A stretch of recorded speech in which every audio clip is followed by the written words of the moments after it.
Good afternoon, everybody.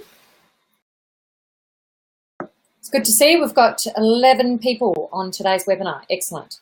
I just have a short poll that I'm just going to put up.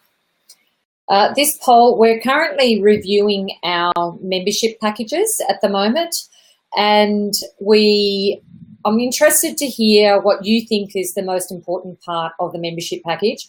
So you'll see out of the choices that we have here, we have some of the things that we already have in there, but some of the things that we're going to be adding are annual audits, assessment validation, facilitation, and we're also going to have a business side function of the membership package, and that business side will be looking at monthly webinars. So you'll get the monthly webinars on RTO compliance and also get the monthly webinar on business, in particular to the training industry. So for example, marketing specifically for the training industry, finance, government funding, how to access government funding, how to network, that sort of side. So that's what we're looking at on that side.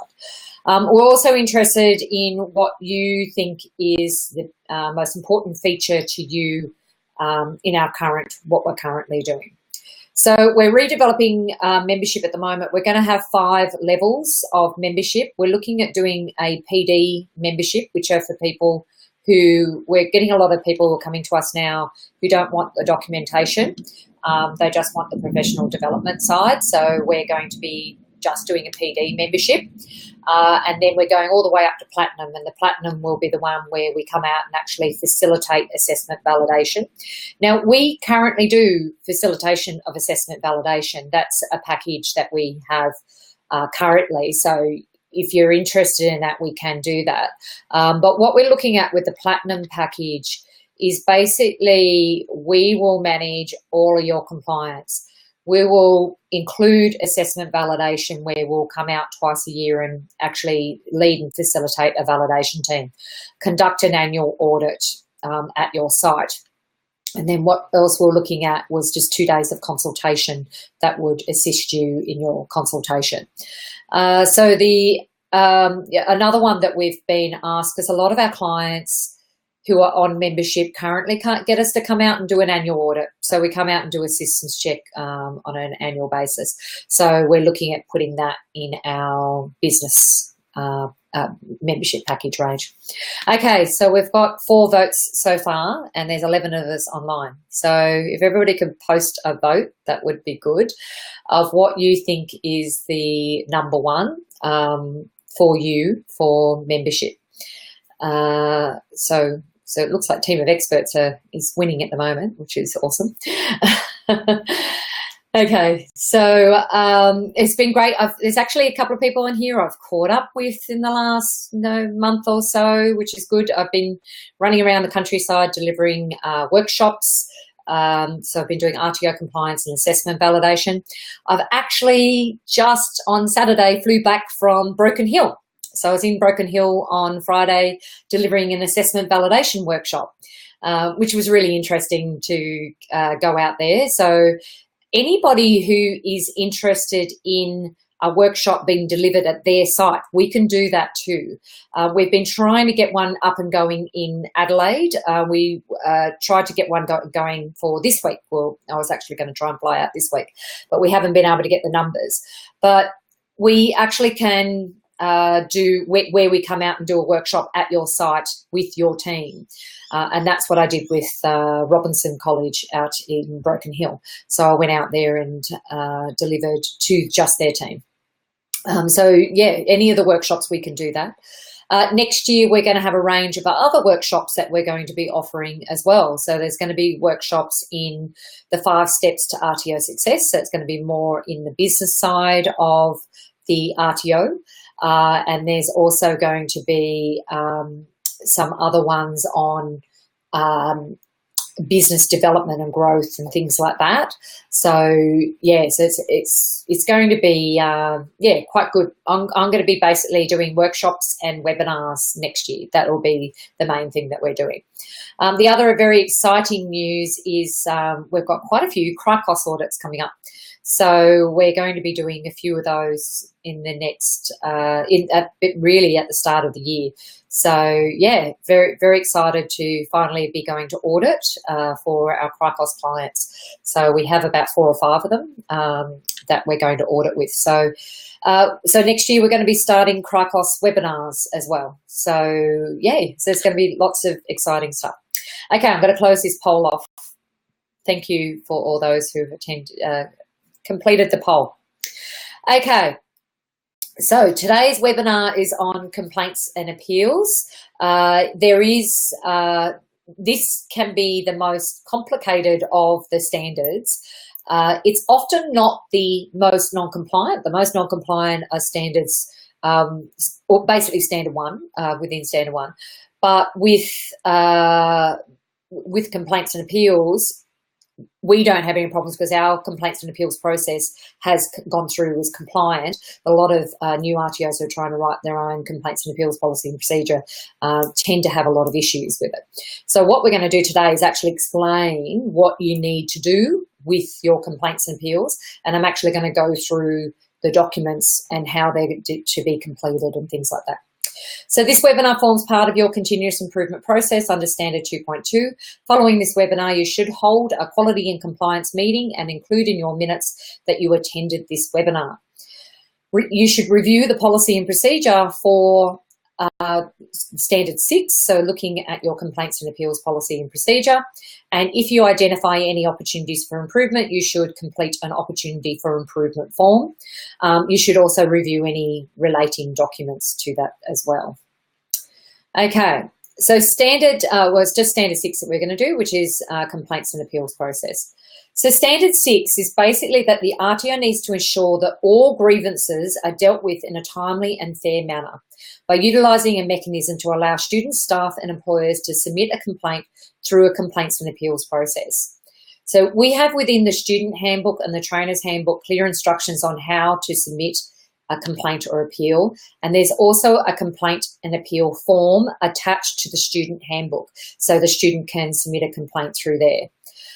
There is the whole process in there. We've also got a flowchart, which we're going to have a look at today.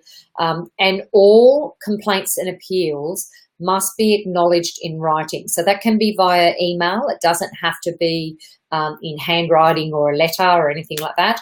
But when you receive a complaint, so whether it's formal or informal, so it might be informally someone's spoken to you about a complaint, you should complete a complaint form.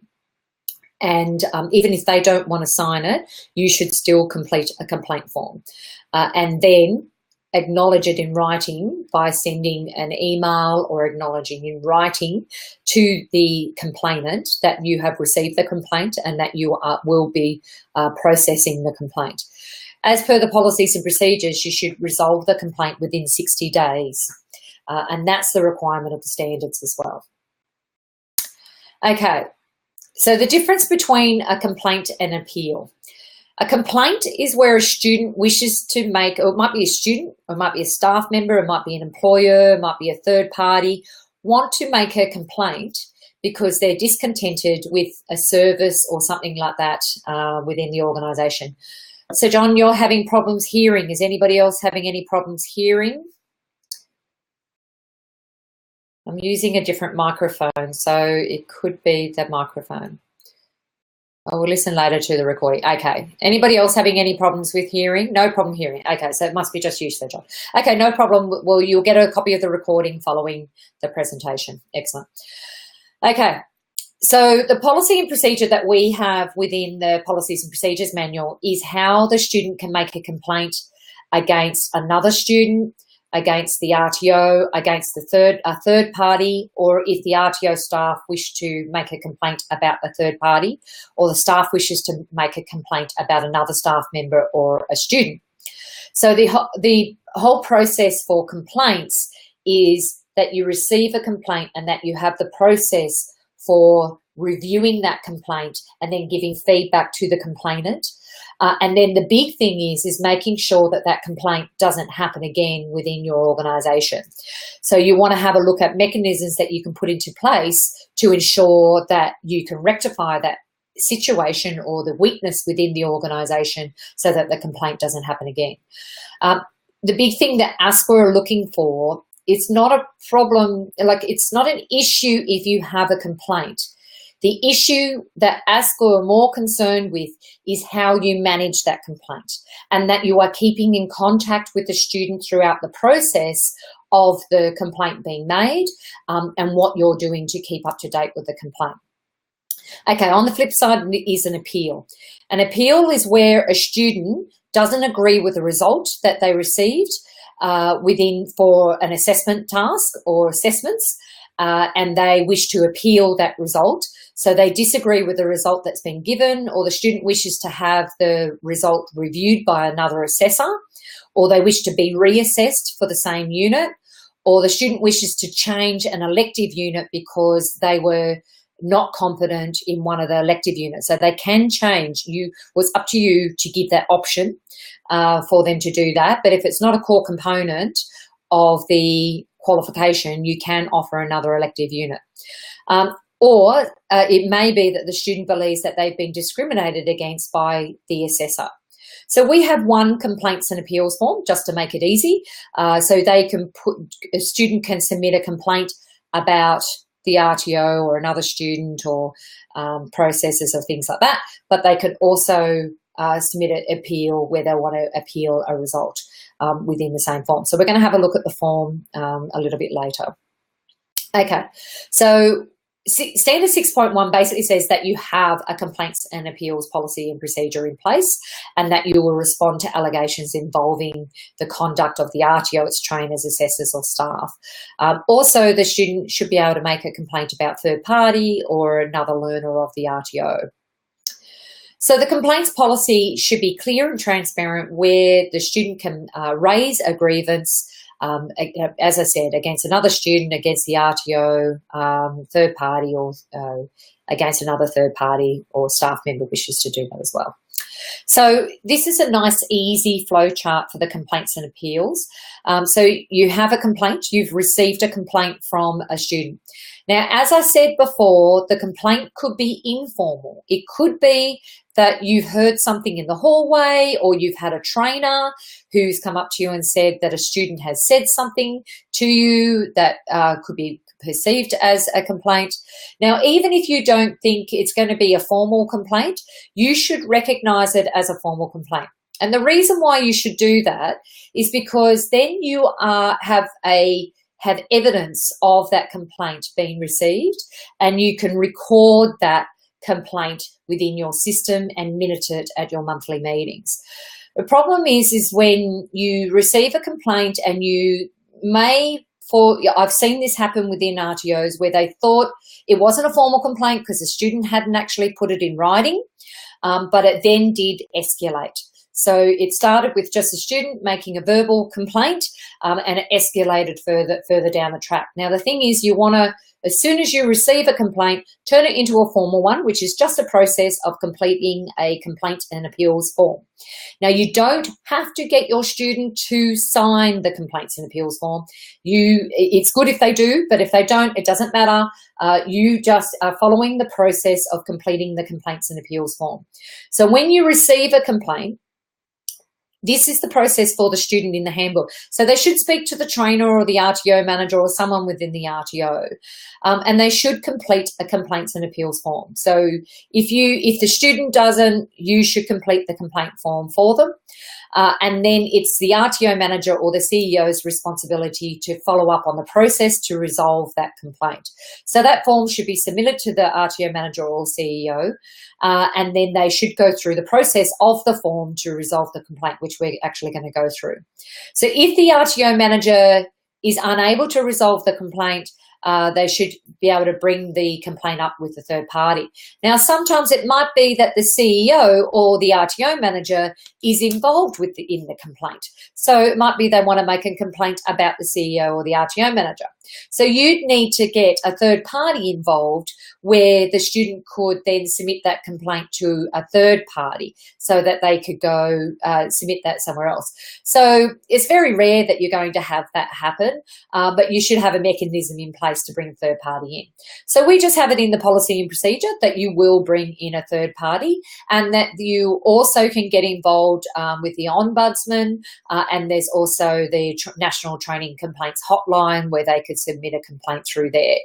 But you should still have a formal complaint recorded within your minutes, and it should be recorded on the form, that the Complaints and Appeals Form.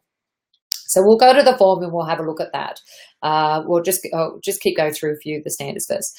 So the RTO has an appeals policy to manage a request. So this one's pretty easy. It's basically that you have not only a complaints policy, but you also have an appeals process as well within your policies and procedures. Standard 6.3 is the RTO's complaints and appeals policy ensures the principles of natural justice and procedural fairness are adopted at every stage of the complaint and appeal process. When I go through the form, I'll show you what that means. And basically, it means natural justice and procedural fairness is that it's clear and very clear to the student, which we have on the complaints and appeals form, what the process will be for managing the complaint. That there's time frames involved, so they'll get written acknowledgement within 48 hours, I think it is, that the complaint they'll be notified within a week. So we'll go through the form, and it's actually all on the form, that procedural process and the fairness and the natural justice. Your complaints and appeals policy and procedure must be publicly available. So you should have either your student handbook on your website, or you can just copy and paste the complaints and appeals policy and procedure onto your website, onto a page on your website, so where your students can access it. So it's got to be publicly available. They're the two that are getting through. If you have the student handbook on the website, they can access it through there. Now, you don't have to have it on the website. That's just one way. Another way is that you email the student handbook to the student prior to course commencement. So it's part of their enrolment process is that they get a copy of the complaints and appeals policy and procedure. That's what makes it publicly available. You should set out the procedure for making a complaint or requesting an appeal, which we'll be going through and having a look at that, and ensure that the complaints and requests for an appeal are acknowledged in writing and finalised as soon as practical. So we actually have that as part of the process on the form. Provide for review by an appropriate third party or independent party of the RTO for the complainant or appellant at the request of the individual making the appeal. So it's the student's right to have a third party involved if they'd like to. Now, ASQA back in 2015 created a national training complaints hotline. And the reason why they created this hotline is because ASQA were receiving a lot of complaints, mainly about air conditioning and food, that they didn't want to deal with. So they set up this national training complaints hotline, which is where all complaints should go about an RTO. So we have it in our policies and procedures manual that the student can go through the National Training Complaints Hotline, but we've also got it clear that the student must go through our formal complaints process first before they go through the National Training Complaints Hotline. One of the questions they will be asked by the hotline number is, have they submitted a complaint to the RTO first? And if they have not submitted a complaint to the RTO, they will not be able to submit a complaint. So it is part of ASQA's process and the National Training Complaints Hotline that they must submit a complaint first to the RTO and gone through the RTO's process before they submit a complaint to the National Training Complaints Hotline. And that's because ASQA want you to deal with it. And honestly, you want to deal with it first. You don't want complaints to go straight to ASQA or to the National Training Complaints Hotline. You want to be able to enact on it yourself and make sure that you are going through the process to ensure that your practices are improved based on the feedback that you're receiving from a complainant. So it's really important that it's clear and transparent to the student how to make a complaint. So that's why it's in the student handbook and it must be publicly available. So consumers can register a complaint through the National Complaints Hotline. I've got this from the ASQA website and actually went onto this link for education.gov.au NTCH. So I do recommend that you have a look at that. And I'm just going to, no, I haven't got that in there. So I was just going to send that link over to you, so I can still do that. So it's not a bad idea if you go and check out that website as well, and check out more information about how a student can make a complaint through the National Training Complaints Hotline. You want to know what their processes are so that you are aware of what's happening. It's really important that a complaint comes to you first before it goes anywhere else. We've had a couple of complaints that we've had to deal with this year, and fortunately they have all been successful, and we've been able to resolve the issues, and we had a very good outcome for the RTOs that we're working with. So if you do receive a complaint from ASQA, we can help you through the process of resolving that complaint. But the most important part is let's, make sure that we have a process in place first for resolving those complaints, and that the complaint comes through you.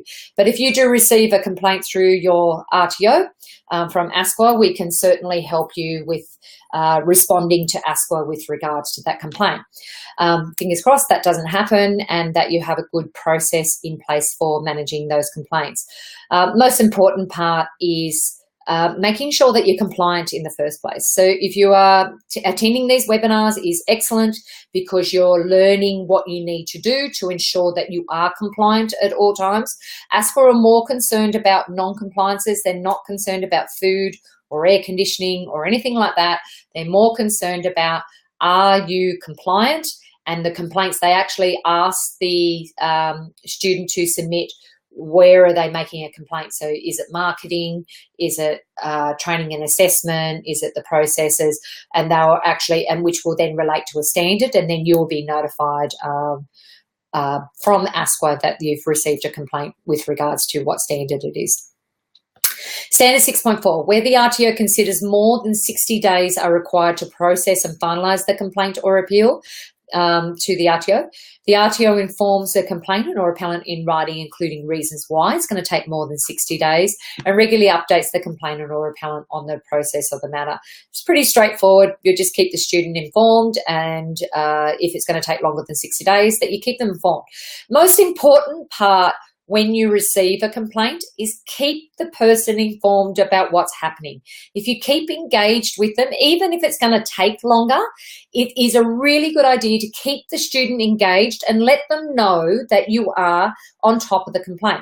Think about if you were making a complaint about someone else, you'd want to know what's going on. You want to know, are they listening to me? Are they following up? Am I going to get any feedback?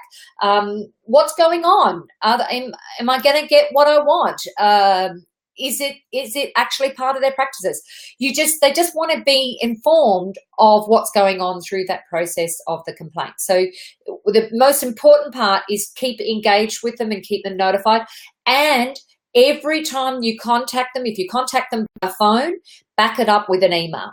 So back it up in writing that you, following our phone call today, I'm just ringing to or emailing you to advise that this is where we are at your complaint, processing your complaint. So it's just nice and clear to the student. The 6.5 is that you ensure that any complaints received are securely maintained. So you can keep this on your database, so you can keep a record of complaints there. So a complaints and appeals form that's been completed, you can scan it and attach it to the student file on the database, or you can put it into a complaints and appeals register on your server. But it must be that only certain people can have access to those complaints and appeals. So database is easy because they have to have login access. They don't want other students at the RTO to see those complaints, or staff members who do not have the right to be reviewing that complaint. Although majority of RTOs, it's going to be everybody within the RTO is going to be seeing the complaint, but it's mainly what ASQA are more concerned with, and with regards to the legislation, is that the student's privacy and confidentiality has been maintained, and that's through the complaints and appeals process as well.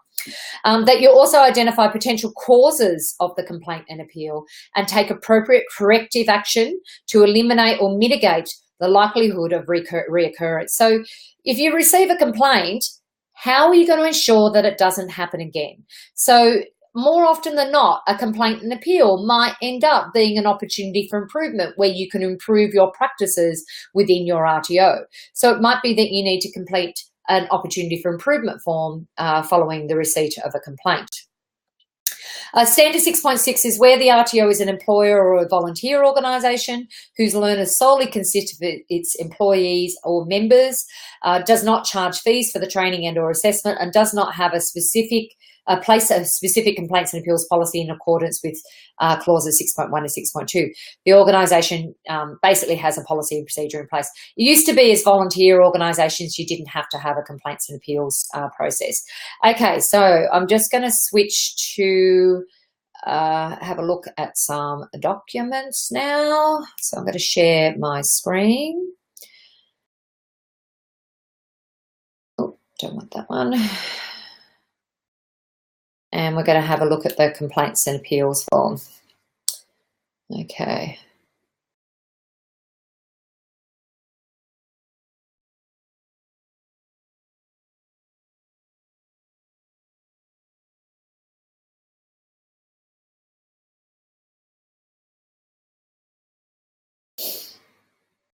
Okay. So we're going to be having a look at the complaints and appeals form. So this is the form that you can download on Unicorn. So you'll see in here that the student can complete this form, or a trainer, or another a staff member within the RTO. So in the top box, complainant name, that's easy, it's just their name, the date they submitted the form, and then they should tick which one they are of these. So are they a student, are they a trainer assessor, RTO member, or an employer? Who they submitted the form to. Are there any other third parties involved? So that should include in here if there are any other third parties. And then when you record it in your complaints and appeals register, you should put the register number in here. They should be able to then tick, who are they making a complaint against? Is it a trainer? Is it a student? An RTO staff member, an employer? Are they making a complaint about the resources or assessment tools, or are they making a complaint about the RTO? So your RTO name will be in here. This one's our example RTO form, this one. If they are appealing a result, they need to lodge that result within 7 days of the initial result being determined. So it's so that they don't come back in a month's time and go, oh, I disagree with that result and I want to now appeal the result. They've got to appeal it within 7 days so that you can have a process in place. That policy and procedure is also in the student handbook. So one of the first questions we ask is, have you discussed your appeal matter with your trainer and assessor? And if yes, did you attempt to reach a decision? If not, then we can fill in the complaints form. So the complainant is given an opportunity to complete this form, and we also have a complaints report form if there's not enough room, but they can also attach pages to the back of this document if they can't fill it in. So they basically fill in their complaint in this section here, so they can handwrite it in there or type it in there if you want to give them that option. The student should then sign it, or the complainant should sign it. Doesn't matter if they don't though. So if they don't sign the form, that is okay. You just write in here, did not sign, or informal complaint, or something like that. Student did not sign. So it just needs to be clear on there that they didn't sign. If you can, I recommend that you do get them to sign, because we want to make it formal. Then the form has been submitted to the RTO manager. Now, the procedural fairness and also due justice is this section here. It's all this section here. So the recommended action for improvement. So first of all, when within 5 business days, you're going to give them written acknowledgement of receipt of the complaint. So this box should be ticked when you have done that. So this bit from this section forward is the RTO completes. This section on this side is where the student completes. You'll hold an initial meeting within 10 business days, so when the complaint was raised, initial meeting held to discuss with all parties involved to the complaint in order to find a solution agreeable to all parties, solution found and remedied. If it's not remedied, then we go on to further investigation required, so within 60 calendar days. So you should have the complaint resolved within 10 business days. But if it's going to take more than 10 business days, it might be that you need to find more information, or you need to interview someone else, or it might be a third party's involved and you need to get in contact with them. They're the only reasons why it should take more than 10 business days. It could be that you need to have the assessments marked again and you need to find another assessor, so that might take a bit longer. So you should acknowledge in writing to the student, if they've appealed a result, that you are getting a new trainer assessor on board, and what the process is and how long that's going to take. So if further investigation is required, we need to tick these boxes. Was it referred to the RTO manager or a nominated person or a third party? Was there any other services involved, like a counselling service, or maybe they had to undertake language literacy and numeracy? Was it referred to the National Training Complaints Hotline? Was another government body involved? That could also be ASQA, could be involved.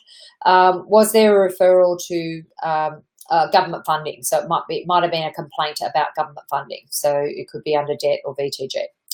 The RTO is responsible for acting upon the subject of the complaint found to be substantiated. A student will be advised of the outcome of this consultation within 15 business days of the dispute being lodged.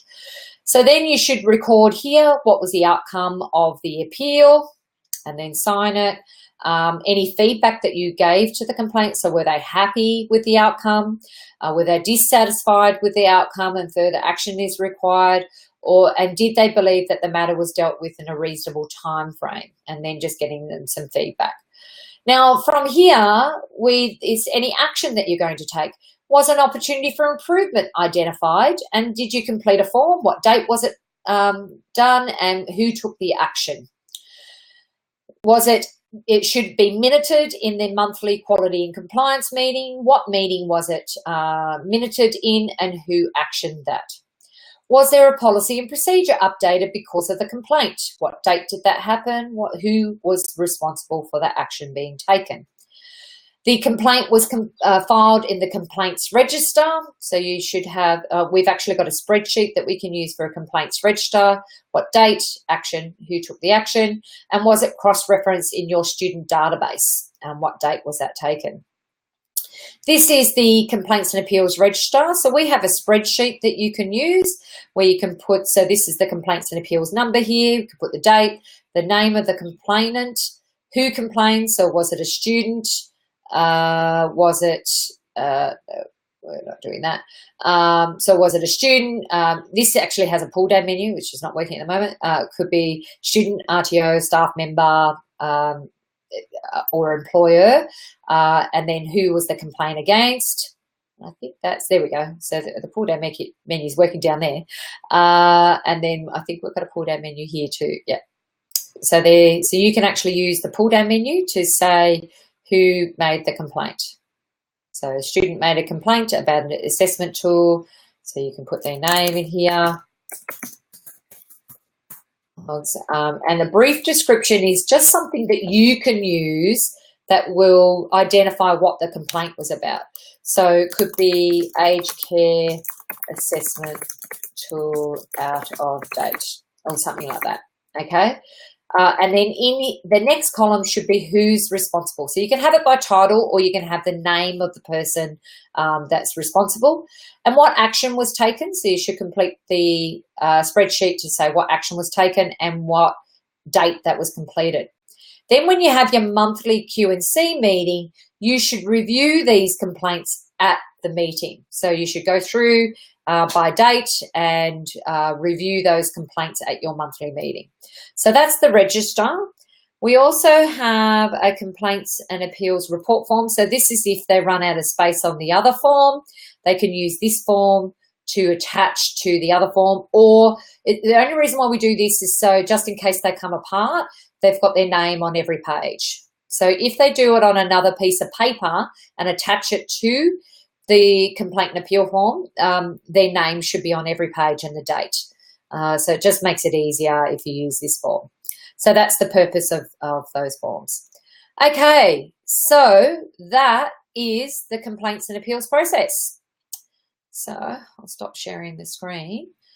Do we have any questions about complaints and appeals? If you do, you can pop them in the box there.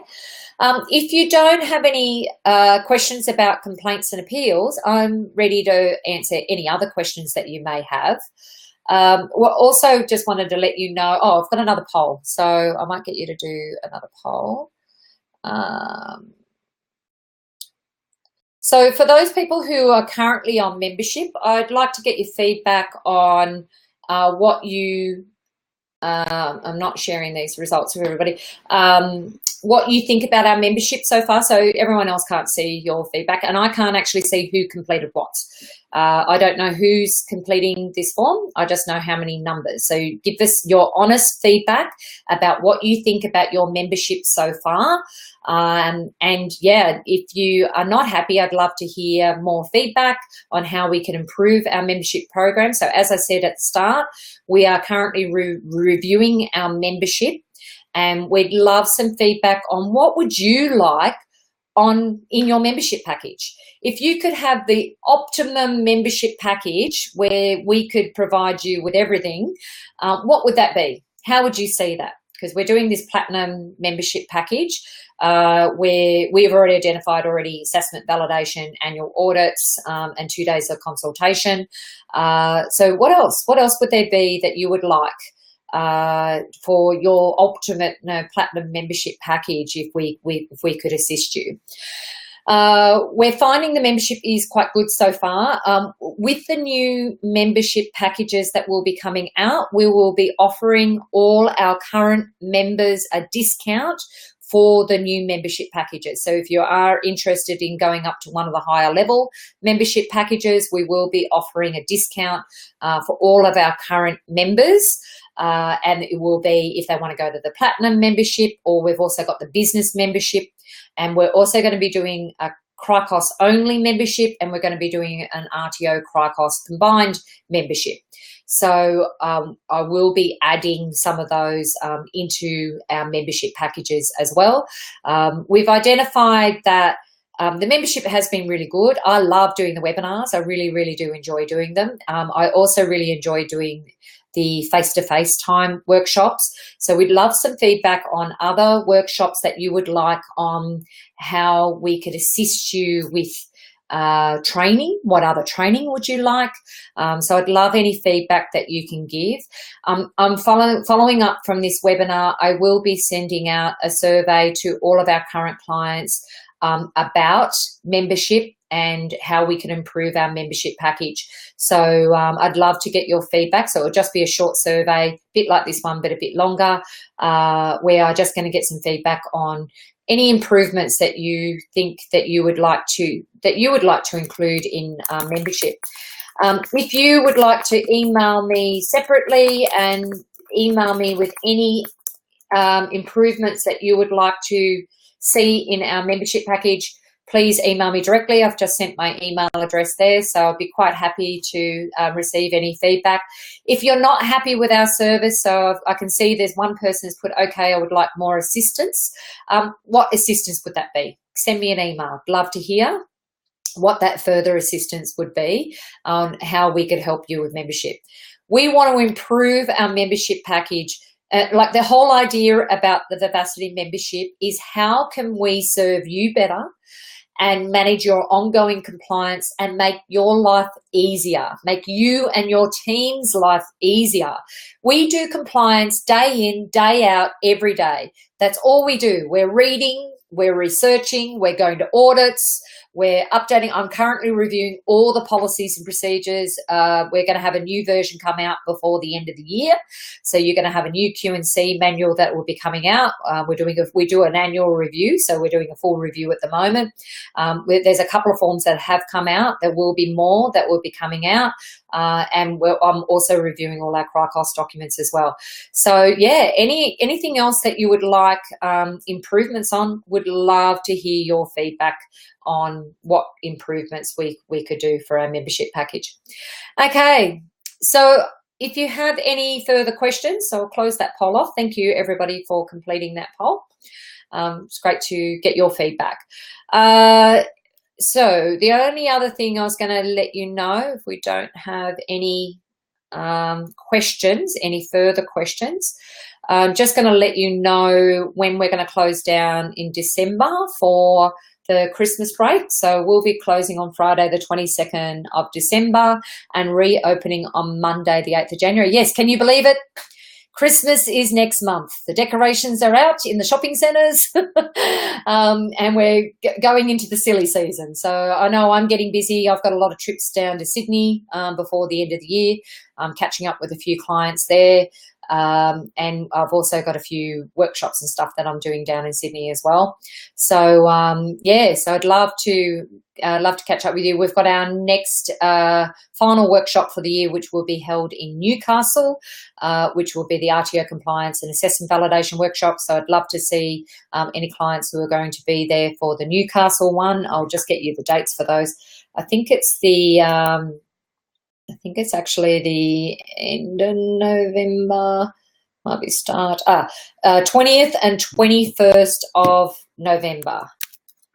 So if you have not, if you're doing a Kickstart package at the moment, or Reboot package at the moment, or Cricos package at the moment, you are entitled to 2 places in the RTO compliance and the assessment validation workshop.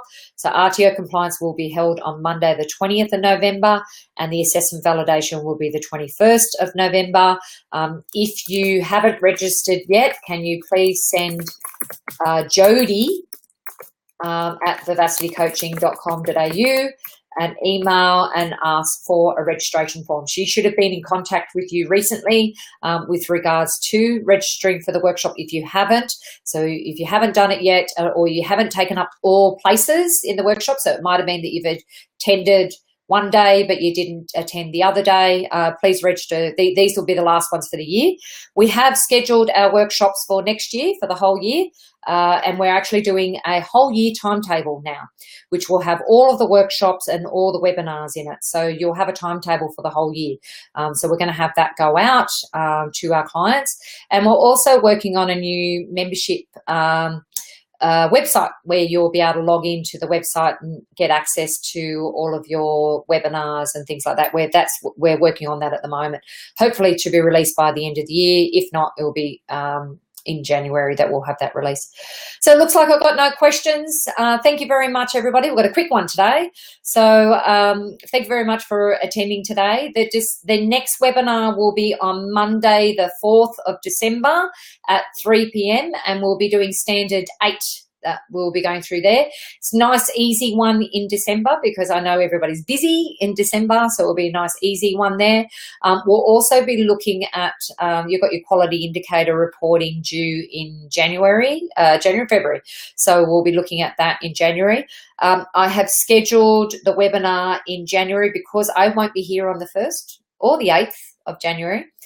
Or I will be back on the 8th, but most people won't be. So we've scheduled the January one for the 15th of January. So you'll get an invite to that for the 15th of January, just to let you know that we have the January one in there. So thank you very much for attending today. Great to see you guys here. Hope you got a lot out of the webinar, and I look forward to catching up with you soon. Thank you very much. Bye.